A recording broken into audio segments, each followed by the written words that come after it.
tanto o Viver Infância para a Educação Infantil quanto o Escrita para Todos são recursos, né, complementares para a pedagogia. Não são métodos, né, eles são propostas que integram a questão curricular ao desenvolvimento humano. Então, o que nós fazemos é trazer o que é fundamental para a criança e para o jovem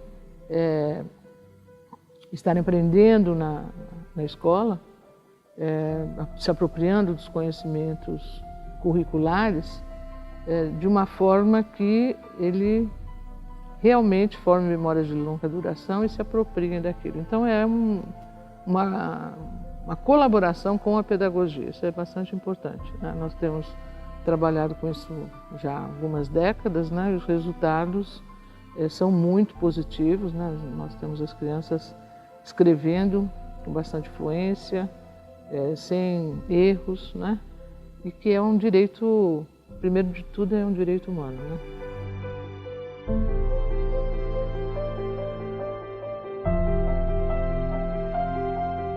Olha, a alfabetização, a apropriação da escrita é um processo cultural para o qual nós não temos genética, então eu tenho que realmente formar novas estruturas cerebrais, não é isso? E é uma base para toda escolarização. Então, principalmente ler com compreensão, senão não posso avançar, lidar com os textos na universidade, na vida toda. E também a escrita, né, que é mais complexa do que a leitura. E que no mundo de hoje, com toda a tecnologia, na verdade, você precisa muito da escrita para estar no meio do trabalho, escrevendo e-mails, né? Então, como eu disse antes, é um direito humano, todo mundo tem direito de se apropriar da escrita, porque é uma invenção cultural da humanidade que pertence a todos, né?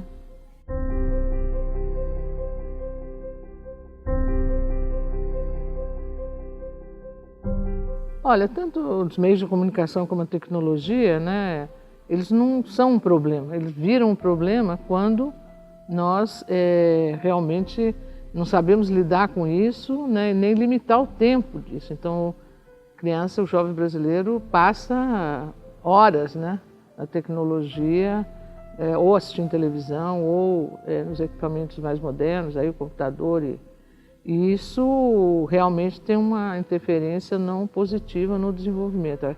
A questão é o equilíbrio do tempo, né?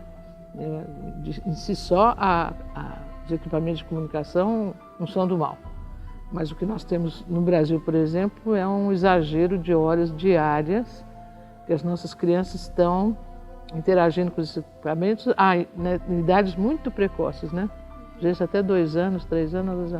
E é isso que nós temos que mexer um pouco nisso, né? No equilíbrio, porque ninguém vai tirar a tecnologia que está aí, né? Nem é esse o objetivo. A tecnologia é uma coisa muito boa, mas nós estamos sofrendo o impacto do exagero, né? E isso acaba interferindo, sim, nos processos mentais de aprendizagem dos conhecimentos escolares.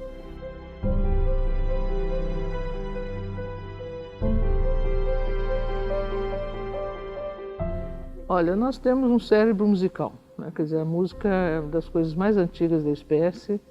Ela, assim, poucas coisas realmente mexem tanto com os nossos sentimentos, né? Nos congregam uns com os outros. Então, música antecede a fala, antecede a escola, né? Mas hoje nós temos assim comprovação de que desde os primeiros anos de vida brincar realmente ativa áreas que são chamadas mais nobres do cérebro, né, as áreas mais importantes, que vão amadurecer muito mais tarde, no final da adolescência, né? Então, brincar tem uma função no desenvolvimento do cérebro, né? Então, essa é uma razão científica para brincar.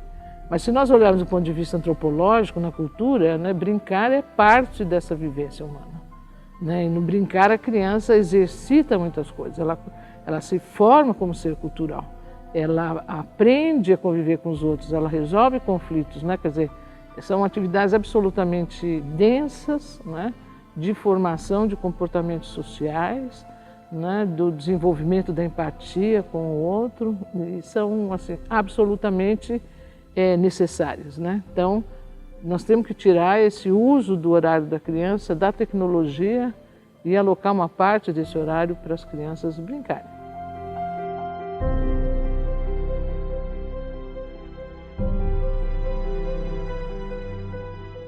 O raciocínio lógico se forma na criança desde a educação infantil, né? No desenvolvimento das quantidades, da relação com a quantidade. Então, na verdade, a introdução, né, da matemática, digamos assim, tem duas dimensões. Tem a dimensão da quantidade, dos algarismos e a da geometria, né? Então, geometria é um conhecimento fundamental da espécie, né, na evolução. E hoje nós sabemos que o pensamento geométrico ele dá suporte para as aprendizagens escolares em toda a escolarização, né? Então, a matemática, ela realmente é precursora em sintaxes, né? Então, aprender como lidar com quantidades, fazer correspondências, né? Trabalhar com as figuras geométricas planas, sólidas, né? Tudo isso vai formando arcabouços, redes, estruturas para a apropriação da sintaxe matemática, que hoje nós sabemos que é absolutamente fundamental. Então, tem que ter um currículo para isso, né? Mas um currículo que esteja adequado ao desenvolvimento infantil, né? Então, fazer a criança contar até 50, até 100 não é nenhuma vantagem para ela. A vantagem para ela é exatamente, né, interagir, manipular, né, trabalhar com as quantidades e com a geometria.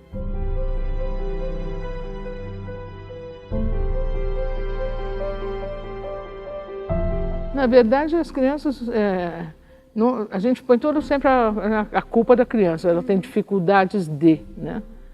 Na questão é uma questão pedagógica, né? Nós é que precisamos aprender melhor como trabalhar com a questão, né, dos conteúdos matemáticos com a criança segundo o desenvolvimento dela. Então, pela influência da psicologia, nós sempre estamos sempre colocando como a culpa na criança, né? Mas nós precisamos entender que todo o processo da educação é um processo de duas vias, né? São os cérebros dos adultos formando o cérebro das crianças, né? E muitas vezes a inadequação está nesse processo de integração, na proposição, no que nós queremos exigir da criança que está fora do período de desenvolvimento, porque matemática é uma coisa absolutamente maravilhosa. Se nós trabalharmos a matemática que está, né, na natureza, né, os elementos, eu trabalhei com grupos indígenas, crianças indígenas têm uma outra relação com a matemática, né, porque está muito ligado com a natureza e tal. Então, o que nós temos que aprender melhor são que formas pedagógicas de trabalhar, desenvolver esses conceitos nas crianças, né?